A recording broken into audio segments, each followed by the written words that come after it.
Welcome to the Programmatic Digest, a podcast dedicated to reviewing industry trends and latest news in the programmatic and ad tech world. I'm Helene Parker, your host and Chief Programmatic Sensei of Helene Parker Consulting, where we offer one-on-one coaching or a 6-month training and development program in programmatic media to fit you and your team's needs. So thank you for joining us. Remember to subscribe right below and enjoy the show. All right. Welcome, everybody. Welcome to the Sensei's Corner. Ali, how are you doing today? Hey, good. How are you, Ellen? I am so excited. I'm such a big fan of Chalice. And so we came across a post on LinkedIn, which is, I think, very Chalice-like, because that's how I came across Adam. Well, he came across one of my posts and called me out on Excel, because I was joking about Excel being such the best, like the bay. This is what I said, and he was like, "Well, actually, this is the right way to do it." I was like, "Yes, you're right. I was joking. I'm sorry." And then you posted something about talent, and then the burnout, the new B word, which is the burnout now. So, looking forward to have this conversation with you today on the podcast. Before we get into today's conversation, though, can you introduce yourself, as you're known for being the Rick Rubin of Chalice? Nice. Yeah. So I, Ali, the Rick Rubin of Chalice, not to be confused with Rick Ross and Bob Ross and Diana Ross. Yeah. So, my understanding is Rick Rubin was like a little bit behind the scenes, making sure things got done, that like magic happened by, bringing this and that together to make, the Beastie Boys and Public Enemy, like transformational for our culture. So that's like way overstating me, but I'm the chief operating officer, and that wears all kinds of hats. So I'm in charge of like the things that you would think about operationally, like finances, HR, and investor relations, and then really our sales go-to-market. So our go-to-market, broadly speaking, marketing, sales. Got it. And growing our business and our customer footprint. That is super cool. I had to look up who Rick Rubin was right before the call, y'all. So if you're listening, you don't know, he is, he used to be the co-founder or the CEO of Columbia Records. Yep. He's sort of co-founder. Yeah, some people say he was, one of the founders of hip hop. Not an artist himself, but one of the people behind the artists. Yeah, he's the co-founder of Def Jam recording. Sorry, so that's really cool. Really cool to know. Also, I think he's considered like the right hand or right arm of Russell Simmons. So everybody knows Russell Simmons. So thank you for enlightening us on hip hop today. The same with Adam's interview. I was I had to ask about the Wu-Tang Clan, so I Googled it as well. But I love the conversation we're gonna have, because you shared on LinkedIn a post about the burnout, like what's happening in the industry. I really want to pick your brains on your point of view, but I'd love to understand a little bit of how you got to Chalice, like a little bit of your background and your career, your journey, and especially as a woman, when diversity, equity, and inclusion is like sexy to the industry. What I would love to understand your journey. Yeah, sure. So I started Hubside in digital media at the Atlantic Monthly, and was educating the CEO at the time on what a CPM was, right? Like in digital, you charge on impressions, the number of impressions. You don't charge like a flat fee like you do for a magazine page. That was a good first job. It was in DC though. I really wanted to be in New York, and I was reading the New York Times, which mentioned Razorfish as one of the top digital advertising agencies. I was like, that's what I want to do. I want to be on the leading edge of this, not the caboose on the train sort of getting dragged along. So I applied online to Razorfish, got the call, and ended up there for a couple of years. That was a time when Razorfish was just killing it. I worked with like incredible people. I made mistakes. I like to talk to our employees about how in one of my first months at Razorfish, I had to traffic ad tags and I left out like a semicolon and cost, at the time was Capital One. So we set all these search ad slides for Capital One before a holiday weekend. We come back in, we spent $30,000 and all the links were going to blank pages because Oh Lord, I've done that. I've done that with it was a grocery store brand, a national one, and I forgot to turn on the ads in CM360. So every ad ops listening, they'll know what I'm talking about. In CM360, the placement was live, the creative was live, but the ad was still inactive. And we went to a holiday and served over 1 million impressions. And for that grocery that was impression based, we had to pay back the client like close to 5K or I think a little bit more in make good. Like they didn't want no make good campaign. They were like, just give us that budget back. So that was stuck. Yeah. So this, it sucks, right? Feel you. Yeah. This was $30,000 mistake, which was probably like more than half my salary at the time. So I was like, sure, thought I'd be fired. I wasn't. Actually, Adam Heimlich, who I was working with at the time, who was like, this is totally recoverable. It's all about how you handle it from here. Right. So like take responsibility. And then I created the most like buttoned up QA process that company had ever seen. You know, I did too after that. I did. Right? Like it was a checklist like, we got to do this. Yeah, exactly. But also, I mean, this gets back to the social post I know you want to come back to. Like, I had this experience of like, I'm this like, I was young in my early 20s, like, I'm so brilliant. I just came out of college with this amazing degree in GPA. And now I'm freaking like merging columns together, right? And like forgetting a semicolon. And that's a huge mistake that could cost me my career. Like there was such a disjointedness of like, I joined this amazing on the bleeding edge agency.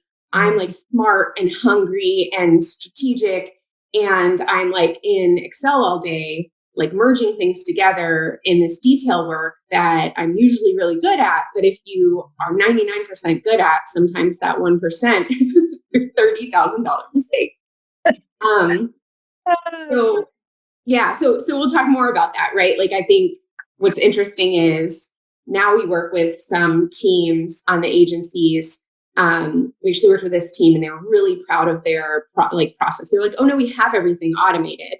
And then when we talked more about what they had automated, it was like, you just pull 6 reports from the DSPs, you paste them into the Excel, then you like run the macros, and we were like, whoa, like that's not automated.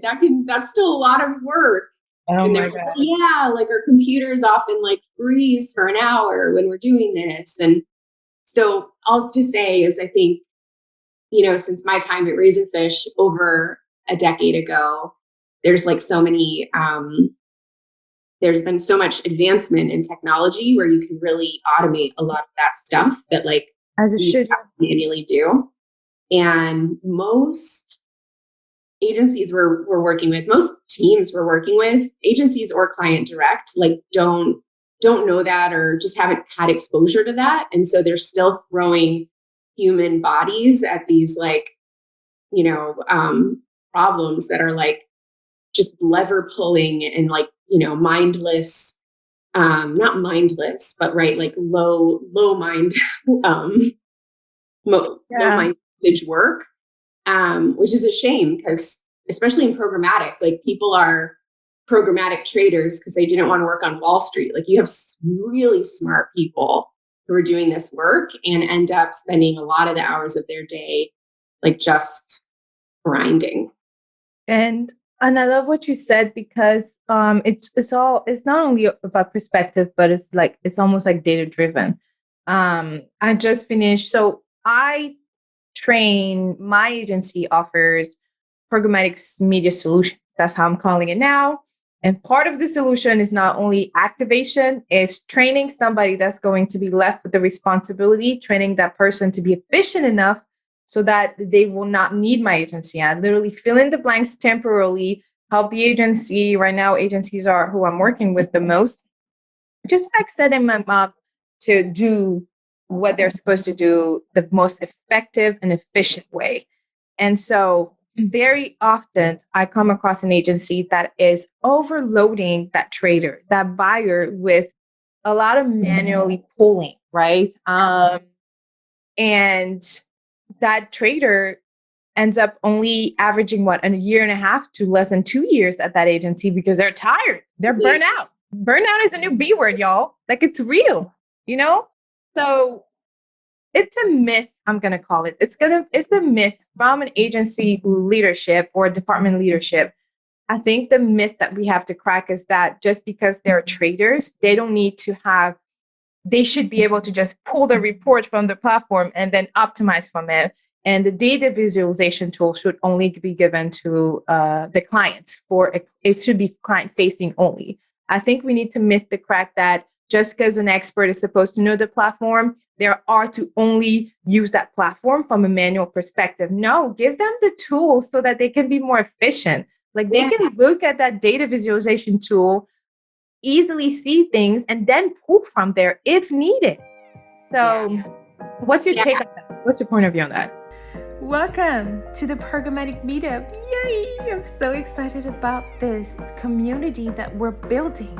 It's going to be a safe space for media buyers, ad ops, programmatic ninjas, data analysts like you and I, just to come up and talk about our day-to-day challenges in our direct roles, some of our wins, and some of our opportunities to grow, to educate ourselves. Some of the topic of discussion includes anything from optimization, best practice, QA, templating, workflow, operational workflow. I'll have guest appearance. I'm bringing my network to you, and the best part of it is that you'll have one-on-one questions with them. Oh, so excited about this, yo. I'm so hyped.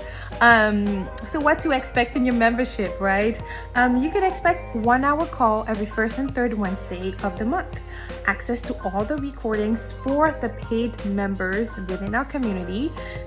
Discounted one-on-one consulting with me and some of the guests that will be gracing us with their presence and their appearance. Customizable trainings, but most importantly, new best friends, y'all. I'm very excited about this opportunity. This is a community for you and I. This is a community for us to just join forces and really share,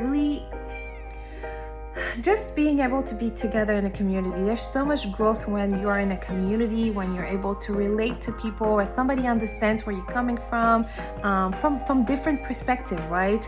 So join today. Programmatic Meetup community is open to you. Bring your friends. Tell your friends to bring his friends, to bring her friends and his friends to meet up with us. We respect you. We love you. We appreciate you. We're ready to support you. So make sure you join the Programmatic Meetup. Thank you. I'm so excited about this. Yeah, I don't know if you can tell, but I'm very excited about it. So thank you so much, and see you soon.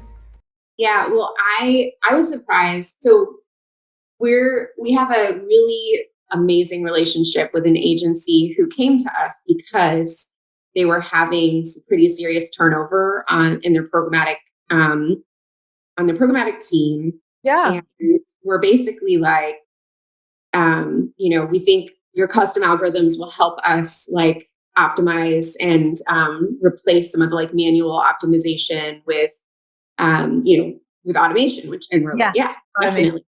Mm-hmm. But what we found was that team didn't even automating optimization wasn't saving that team much time, because that team was so entrenched in reporting and billing, which we don't touch, but just stuff that is nobody really wants to spend all of their time on. I personally like pulling reports together. Sometimes there's something satisfying about numbers together. It is satisfying to pivot the Excel. I'm not gonna lie. I'll be yeah, boom.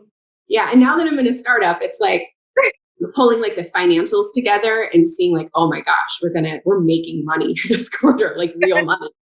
Really great. But I don't think anyone wants to spend 6 hours doing it in a day, and certainly not when their computer is freezing. And it's just a lot of like pulling from this dashboard to the other, putting them in, and the report breaks because there's an extra column, blah, blah, blah. Yeah. So we came to them and we said, like, we could really save you a lot of time on reporting. It's not our core product, but our core product with algorithms is like, we take all of your data, we merge it, and then we consume it to make like the machine learning smart, right? Like learn from your data. So if we're consuming and merging all of your DSP and ad server data, and actually for this one, also a creative, what are the DCO partners, like makes sense. Creative is part of the whole thing. Like we tend to forget about them, but they're such as important as anything else. Totally. And really important for like the way that these campaigns are like viewed and reported and cut, right? So like we're merging all of that anyway. Why don't we make you, we called it the big fucking table, like a unified data I love table. it. Yeah.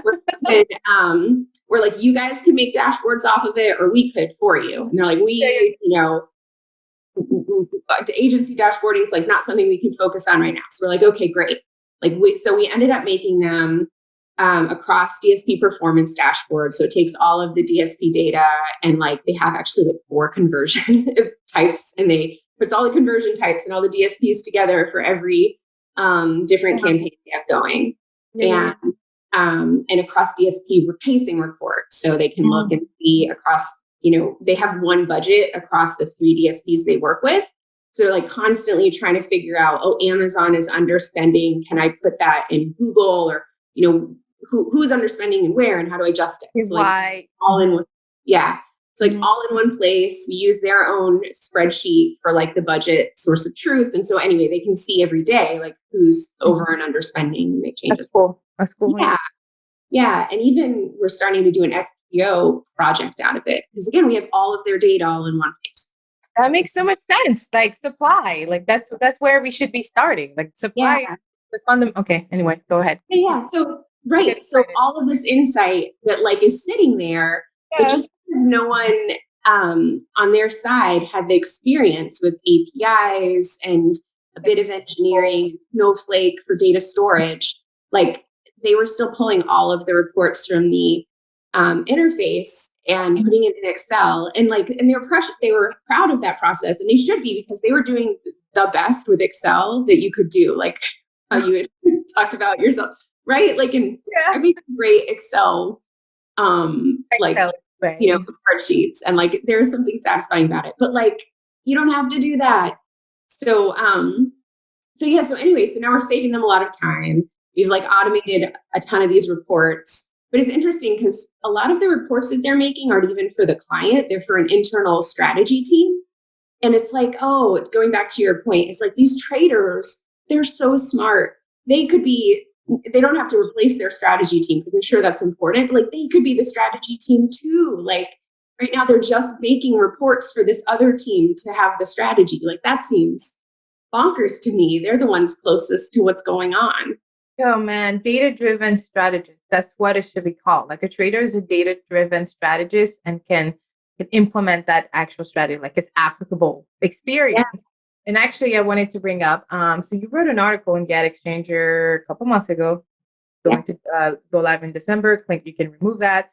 The article is called "Realizing the True Potential of Machine Learning Means Getting Outside of Our Digital Advertising Box." And in the article, you quoted, let me find her, Sarah Rose, SVP of International Digital Operation, Data and Platform Ops at IPG Kinesso. First of all, we need to get better with titles. Like, this is so long. SVP of International Digital Operation, Data and Platform Ops at IPG's Kinesso. Anyway, power to Sarah Rose. Right. And she said, machine learning is the first step in optimized data science applications. So walk us through how somebody listening, either an agency, either in brands, are running things in-house. How can they utilize machine learning? Because I feel like we tend to throw the words, the key phrases, AI, artificial intelligence, and machine learning everywhere now. This is AI-driven. This is Emma, so what, how do we know, like, what's your point of view on that when it comes to machine learning and how to best utilize that? Yeah. Well, I think the first thing is that you need engineers and data scientists. So there's an investment, because I know you mentioned earlier that there was an investment from a technology perspective, but also from a human perspective. Yeah, totally. Right. Okay.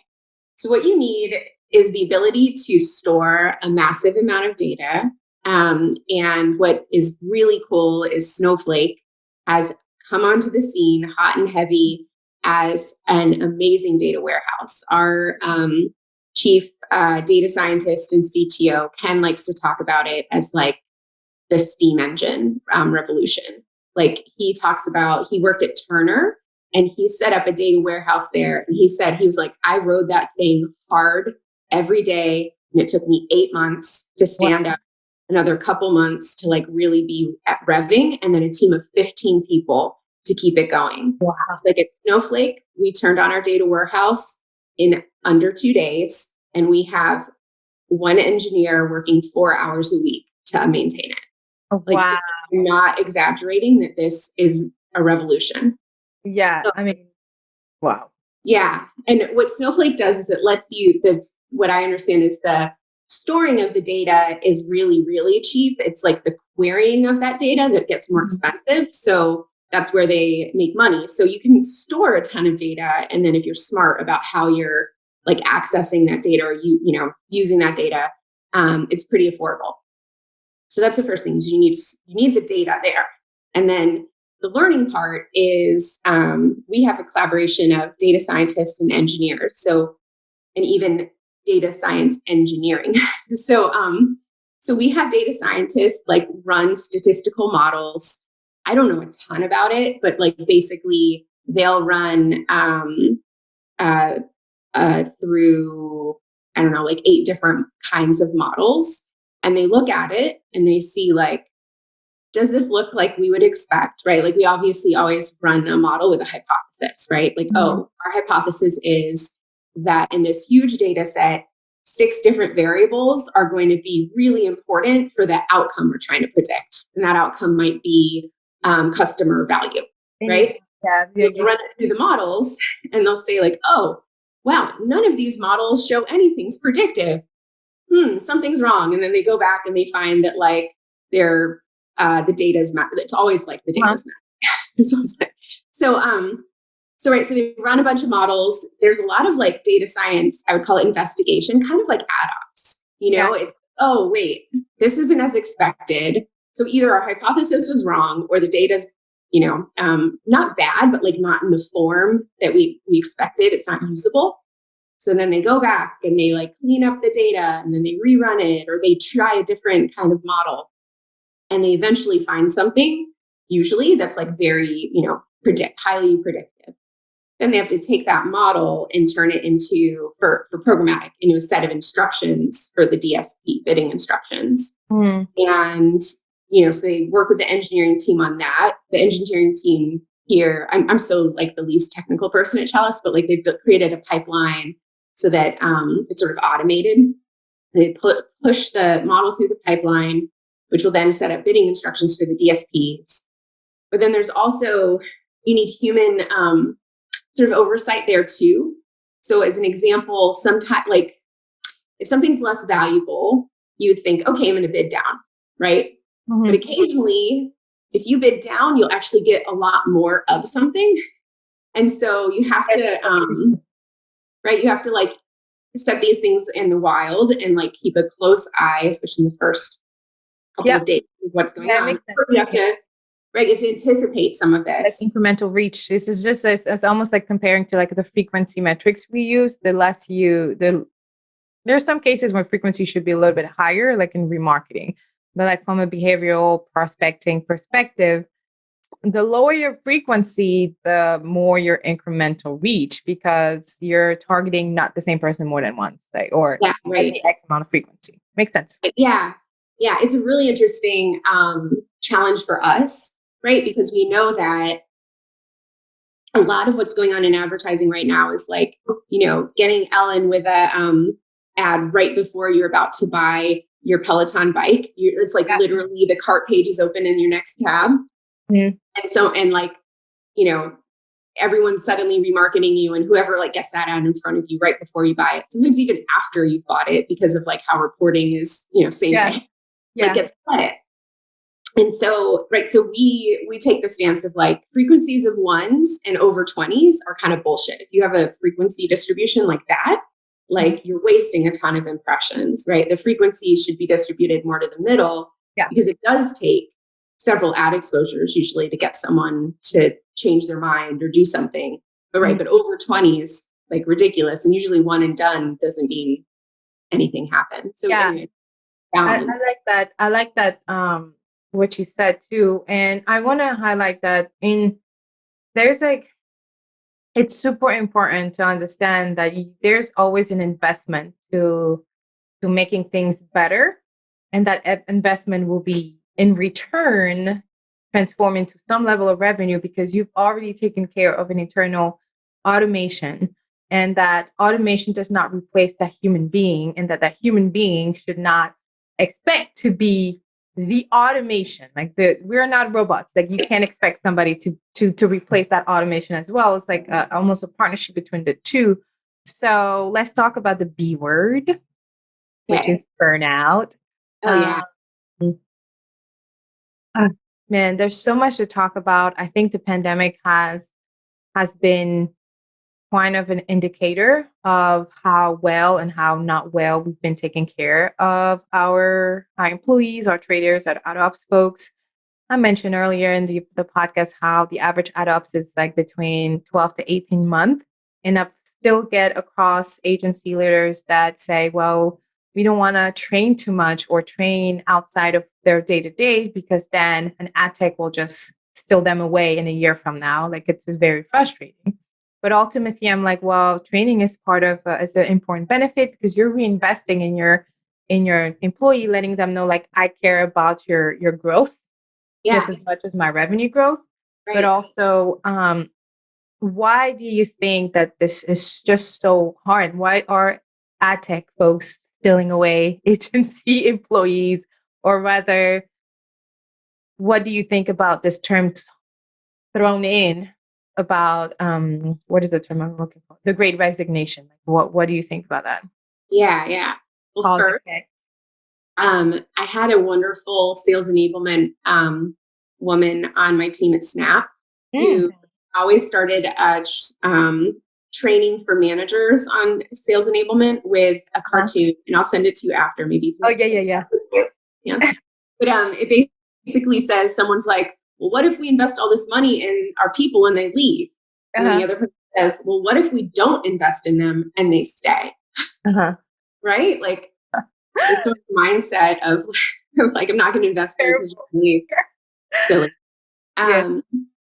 Yeah. I mean, I think in some ways, I think that jobs that have been like having us like super glued to our computers, super in Excel all day. I once had a nightmare that I was trapped in a spreadsheet, like no kidding. But, you know, like, I think when you're doing that at an office, maybe that's like, it's normalized more because you're in a room of everyone doing that. And like, you know, and if you're meeting to meeting, like just everyone's doing it. I think when you're at home doing it, and you're at home doing it where other family members might not be, right? Like a lot of people in their 20s went and like lived back with their parents. And I imagine their parents were like, what is this job? You're doing like, you're at the, you know, you're like glued to the, you know, I think that it's called, right? Like it's a much bigger contrast. And I think that's part of it, right? I think just generally too, right, everyone's stress level has been heightened all around. And then I wouldn't say workplaces have ignored what's going on more broadly, but there's certainly when the pandemic started, I was still at my last company, and there was this like very clear, like even like almost panic of like, we have to make sure everyone is working really efficiently. And like, you know, we had like morning and afternoon stand up to check in at the beginning of the day and out at the end of the day to make sure everyone reported on what they were doing, even up to the executive level. and it was just like, right. I think you start to see the priority, that, what do I want to say? Yeah, you just start to see everything in like really high contrast. And I can imagine people are burning out. Yeah, I mean, again, it's the whole conversation, right? It's like, how do we make sure our people are taken care of from an unselfish position, and it's from an unbiased position? It's hard because biases are very personal and opinions are very personal, in my opinion. And sometimes the definition of growth is very different. But every single time I've worked with an agency, again, I what is the word? I pride myself in like being able to assess, okay, this is a pain point for the agency client or agency partner. Here's a potential solution we need to start testing. And number one thing I offer is like training, period. Like somebody is going to get trained because I can guarantee that you will take some of this training and implement, and I can provide the type of documentation. Sometimes it's literally just documentation based on the errors I've made in my lifetime. And those documentation, those processes are going to help that human feel better about what they do from a day-to-day basic. But literally, like what I focus on, like the vision is making the team happy. The happy team is a productive team, and a productive team brings results to your company. So how do you make sure that you keep that individual happy? And I really like the content you post on LinkedIn, especially recently you posted something about your weekly wrap up. I think it was like, what was it? An internal team? We call it weekly wrap party. Wrap party. What are those? Tell us. Yeah, it's actually inspired by a marketing partner we have. They call it decompress. The idea is like, at the end of the week, we all come together and we usually have like, chalices full of beer or wine or whatever. You get it, the chalice. I love it. A chalice. I love it. Yeah, we're actually sending out like a special chalice to employees who go above and beyond so they can bring it to the wrap party. Anyhow, we always discuss weekly highs and lows and our goals for the next week. And then we usually have like a topic to discuss as a team. So one of the recent ones was like, where do we think we'll be in 6 months? Oh, nice. Another was like, what is psychological safety? A term I learned at Google. And like, how do we make our workplace psychologically safe? And if people don't know, psychological safety is basically the ability to show up as your authentic self at work. And you feel that is like accepted and welcomed. And it's an interesting topic because actually, so I was at Google, we went through Google management training, and they found that psychological safety was the number one contributor to high performing teams. Wow. So because they felt like they could be truly themselves, like inside out, and they performed it well, it makes sense. Like your identity is recognized and it's valued, and so will be your opinions and your creativity. Yes. Psychologically safe teams take risks, and risk taking equals innovation. And if you aren't taking risks because you don't feel safe, you're not innovating. Yeah, you become a yes man, a fake robot, like I call them, because now you're just trying to get to the end of the day. Oh my gosh, I love that. Actually got goals. And how do you implement this bomb? I think it's a really great vision, but how do you implement this in your recruiting? Like, what do you look for to make sure that, okay, this person may not have all the skill set we need, but there will be a great fit? Because like I feel like when we talk about diversity, equality, and inclusion on that DEI subject, it's thrown away, such as, it may not have it may not fit the culture. And I don't always agree with that phrase. I'm like, well, the culture is the diversity of the people, in my opinion. But again, that could be. So how do you bring this into your recruiting, or as much as you can share? Yeah, no, I'm happy to. So first off, we are not a shining light on this yet. We're a 10-person company. and 8 of them are That's white pretty men. dope. In the first year and a half, 2 years now? That's great. 10 people in 2 years. That's amazing. It's neat. Yeah, thank you. It's been great growth. Yeah. But we've done, I think what typically companies do, especially startups, and right, which is like you end up kind of hiring from your network, right? It feels like every hire is so critical because they're all a big new cost on the balance sheet, and also you need them to like execute. Like usually you're hiring because you're winning business, and you like need someone who's going to execute or build the next stage of the engineering pipeline. Mm-hmm. So then you end up sort of going with people who you reputationally know, or someone reputationally knows, because and then it all like becomes too close because your networks are never as diverse as what's out there in the human world, right? Mm-hmm. So I brought this up at our last board meeting. Our board meeting is me, Ken, and Adam, the co-founders. So it's funny that we have a board meeting because we're like the three of us talk all the time. But I said, like, I brought it up in the board meeting, right? I said, like, hey, at this time I was the only woman, like, at the company. It's like, guys, like, we have to figure this out. And they're both like so progressive and so inclusive that like it felt awkward bringing it up to them, because I know like from a baseline, like that it's something we're all committed to. Mm-hmm. But I still brought it up. And then I felt great after, because Ken's like, oh, we're hiring a data scientist. He's like, you'll be happy, Allie. I found a woman who's just amazing. I'm like, well, I'm happy you found anyone who's amazing. I'm very glad she's a woman. And I think like he still would have found her and hired her. But I think great. Just like making it, just raising the level of intention even up slightly is important.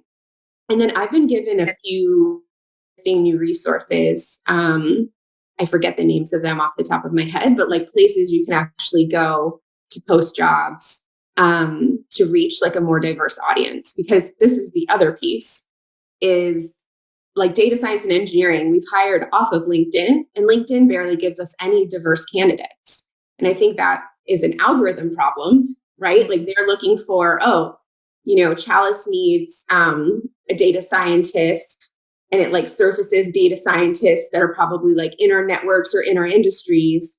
And those are people who aren't usually not of a hugely diverse set, because like the industry is already not diverse. Mm-hmm. So it's really, anyway, it's really hard. I think we're doing what we can. And then I think in the process, it's really about showing, I think, that you're gonna, that you accept the person as they are, even in the interview, right? Mm-hmm. And and then we just ask, I think, good questions. Give me a second.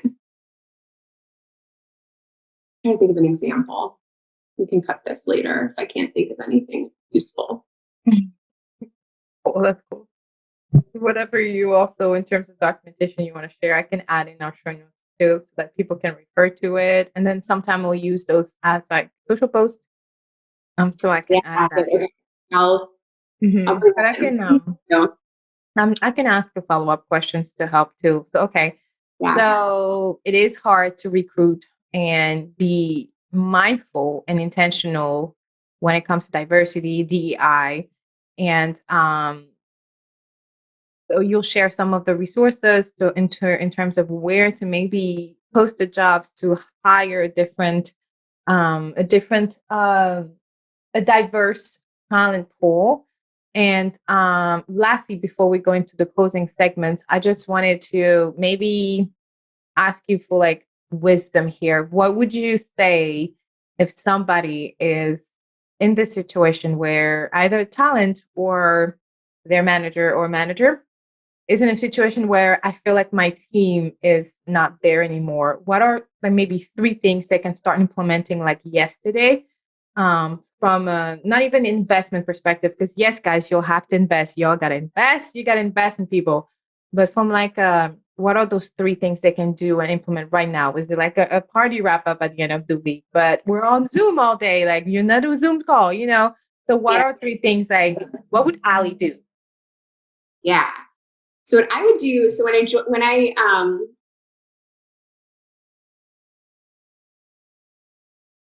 So I got a really awesome job at Google to run the like strategy and operations for their brand team. And the first thing I did was sit down with almost everybody in that area of the company and did like a 20-minute meeting. Sorry. No problem. Hydrate, y'all. And water is good. Water is good. Yeah. Always see me chugging my water. 20-minute meeting. And my two questions were, what is the most rewarding part of your job? And what is the least rewarding part of your job? Oh, wow. And I would learn so much. And I would set it up as like, basically like, you guys are my clients. Like, I don't serve clients outside of the company now. I serve internal clients and you're it. I'm not gonna be able to solve everything you have, but I am having conversations like this across the whole organization. I'm looking for patterns. I'm going to try and solve what I think is the priority. Like, what is the most rewarding part of your job? What's the least rewarding? And I would get such rich information. I would bring it back to the leadership that I was working with, and they would just be like stunned, right? Sometimes even just, they like sort of felt it or knew it, but they didn't have like the concrete, data behind it. So I would start there, like listening tour, not like a one-on-one where you kind of, how's it going? Like really pointed, what's rewarding, what's not rewarding. And you'll find out really quickly what's not rewarding employees. And usually it's something that could be handled.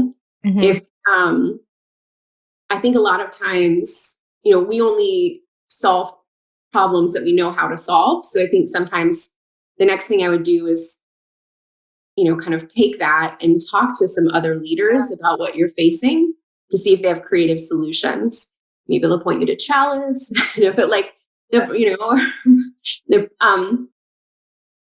like, we end up letting things go on for a long time because we don't know how to solve them, and you have to take problems outside of your like little bubble. And we don't know how to ask for help. Like we think it's like, oh my gosh, just ask for help. You'll live so much better. Right? Sleep at night. Just ask for it. Yes. And then I think time as a team that is nothing to do with work, because our weekly wrap party is like about highs and lows, usually work highs and lows, and usually like goals for at work for the next week.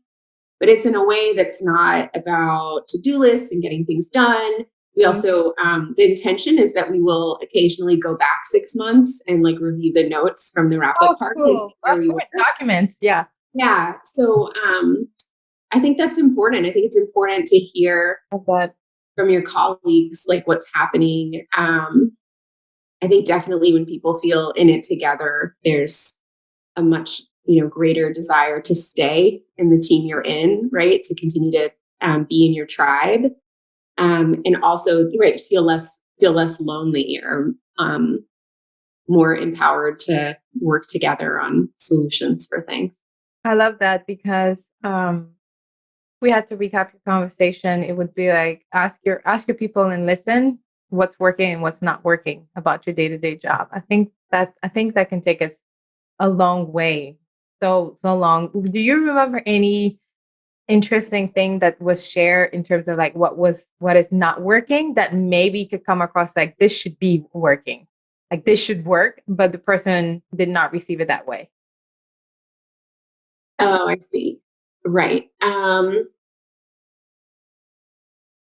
Yeah, I would say when we engage with this agency that we're working with a lot, there was a woman there who was on her way out. Like she had greatly resigned to a new role. But she was there like, in her last 2 weeks managing the transition.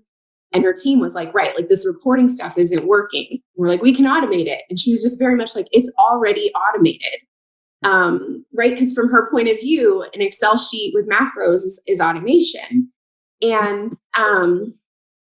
I really feel like if she were the decision maker, like it would have been like, okay, we, putting it in Snowflake and having engineering resources that query it and pull it into Tableau. Like, I don't think she would have seen that like closed any gap for for her team. And I think it was not because she wasn't listening to them, but because she was so attached to what she created.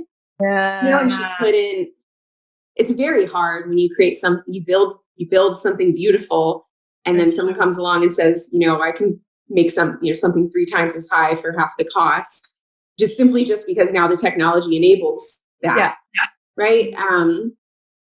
So yeah, I do think even leaders get attached to the way things are and don't even see that that's a blind spot. Right. If you are in this situation and you're not a big fan of change, it's okay. You should read the book "Who Moved My Cheese," and you'll get it. You'll understand why change is so important and pivotal in anyone's growth, life, personal, professional, whatever it is. So, "Who Moved My Cheese" by Spencer Johnson. Yes, I will add to the reading list. If you're a leader trying to manage change and you're finding a lot of resistance in your team, you should read a book called Switch by Dan and Chip Heath. Okay. It is a book that I have given to all of my teams who've worked for me and with me in the last 4 jobs. And then, just because this is really fun, and Ken, our third co-founder, when we're raising our first investment raise, he's like, I think we should, take our pitch and rehearse it with my friend Chip. So I'm like, okay. And then he's like, I'm going to put you in touch with Chip. And then he sends the email, and it's Chip Heath, this guy whose book I've been handing out to people. Oh my gosh, that is so dope. Fan. Like, hold up, just pause. He's like my business book idol. Like, anyway, it's really funny. So he's an investor in Chalice now. Yeah, nice. I would have recommended it regardless. It's a really great book about. Oh my gosh, I'm a bookworm, so I'm gonna add that to my book list. Right now, I'm reading Jim Quick Limitless, and I feel like, dang, this book I'm gonna have to reread right after. So I'm probably gonna be reading this book Limitless until the end of the year. But Switch is definitely going to be the next one on my list. I think it'll be super dope. I love anything change. I'm really good when it comes to change. I'm a risk taker. Matter of fact, my husband is always like, yo, you take the risk, you tend to jump, and then you don't even know where you're going to fall. Like, you got to calculate certain stuff. You don't have to take too long before jumping. You can still jump, but at least be careful. Is it the floor? Is it the water? Where are you jumping to? And I'm always like, I'm just going to jump. So he's the one who just reels me in. Like, he'll have like like in cartoons, he'll have like the fishing pole, just like, hold up, let me just reel her in a little bit on this one before she crashes her face. But yeah, thank you so much for dropping by. Can you share one fun fact before we stop the recording? I mean, we end the conversation. Yeah. Fun facts. You have to ask me what they are, though. Like, am I supposed to? Yeah. What's one fun fact about yourself that people may not know? Ha ha ha. Ha ha. I swim every week off the coast of Coney Island and Brighton Beach. Oh, wow. At least I am trying to do that through the whole winter. So like last week, I did it. It was 30 degrees out. It was very intense. Outdoor swimming. Outdoor swimming, yeah. Is out on the beach. Like there, along the shoreline. Is there a reason why you want to do that? It's just personal? I love the ocean. I love open water swimming. And I thought Google sent me to Australia for a quarter, and that's where I learned that I lived on the beach and I swam every day. I was like, oh, I'm gonna have to move to LA to keep this going. And then I realized that off of Brooklyn, there's some really good swimmable beaches, and it's like a 25-minute drive from my house to the beach. Mm-hmm. So my apartment to the beach. So yeah, I've just decided I just gotta have to do it every week. It's my thing. Scratching my head because I'm like, I love open water and the beach. I'm a beach girl too. Originally from Senegal, which is on the west coast of the African continent, and we have a lot. There's beaches everywhere. It's the coastline. Yeah, but I don't have your courage. I'm not gonna do that in winter. 30 degrees. It has to be 90 degrees outside for me to get into 70 degrees type of water. And then I'll be like, oh my gosh, this is too cold. I can't do it. I'll come back later at noon when it's hotter. So power to you. This is amazing. Yeah. We'll see how long through the winter I can go. But It's my We'll check experiment. in and check on you in January and February. We believe in you. I think we can do it. You can do it. We believe in you. I'm going to do it. There's no Yes. stopping. No stopping. Well, thank you so much for dropping by. This was such a fun conversation. We really appreciate Ali and the team at Chalice. So if anybody wants to continue the conversation, potentially work with you, where should they go? Yeah, they could go to chalice.ai on the web and have like a form. But even better, you can email me, Ali, A-L-I, at chalice.ai. Sweet. And her information would be in the show notes, and then any resources or documents that you shared as well, including the book, will be in the show notes. So thank you so much. Thanks, Ellen. It was great talking with you. I had a lot of fun. Yeah. Thank you so much for joining us today. We really appreciate your love and support. We hope you enjoyed the conversation. If you have any questions, feedback, or just simply want to say hi, email us at info@programmaticdigest.com. You can also visit the website, programmaticdigest.com, where we're always looking for guest hosts. We're also looking for sponsors. So hit us up if you're interested.